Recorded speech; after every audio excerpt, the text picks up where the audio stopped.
પંથકમાંથી બે સગીરાના અપહરણ થતા નોંધાય છે પોલીસ ફરિયાદ। જિલ્લા પોલીસ વડા હર્ષદ મહેતા દ્વારા સગીરાના નાસી જવાના કિસ્સાઓ વધુ પ્રમાણમાં સમગ્ર જિલ્લામાં બનતા હોય તે ચિંતા વ્યક્ત કરી વાલીઓને કાળજી લેવા સોશિયલ મીડિયા મારફતે અપીલ કરી છે।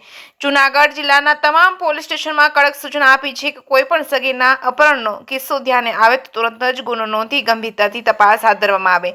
કેશોદ પંથકમાં બે સગીરાને અજાણ્યા ઈસમો દ્વારા અપહરણ કરી નાસી જવાના બનાવમાં વાલીઓનું નિવેદન નોંધી ભારતીય ન્યાય સંહિતાની કલમ 137(2) હેઠળ ગુનો નોંધવામાં આવ્યો છે। કેશોદ તાલુકાના ચર ગામેથી ગત તારીખ 1/12/2024ના રોજ 6 કલાકે અજાણ્યા ઈસમ વાલીપણામાંથી સગીરાનું અપહરણ કરી નાસી ગયેલ છે। બીજા કિસ્સામાં સમ્રાટ પાટિયા પાસેથી તારીખ 1/12/2024ના રોજ સવારના 7 વાગે અજાણ્યો ઈસમ વાલીપણામાંથી સગીરાનું અપહરણ કરી નાસી ગયેલ છે। કેશોદ પોલીસ દ્વારા અજાણ્યા ઈસમો વિરુદ્ધ ગુનો નોંધી કેશોદ પોલીસ વિભાગના ડીવાયએસપી BC ઠક્કરના માર્ગદર્શન હેઠળ કેશોદ પોલીસ સ્ટેશનના પોલીસ ઇન્સ્પેક્ટર PA જાદવની સૂચના મુજબ કેશોદ પોલીસ સ્ટેશનના police sub inspector JR Vaja, RR Baloch, police head constable MP Dabhi તેમજ દ્વારા ટેકનોલોજીના સહારે ખાનગી બાતમીદારો દ્વારા માહિતી મેળવી અજાણ્યા ઈસમોને ઓળખ કરી લોકેશન મેળવી ઝડપી લેવા ચક્રો ગતિમાન કરવામાં આવ્યા છે। જે કેસની ગુજરાતી સાથે રાજુ પંડ્યા, કેશોદ।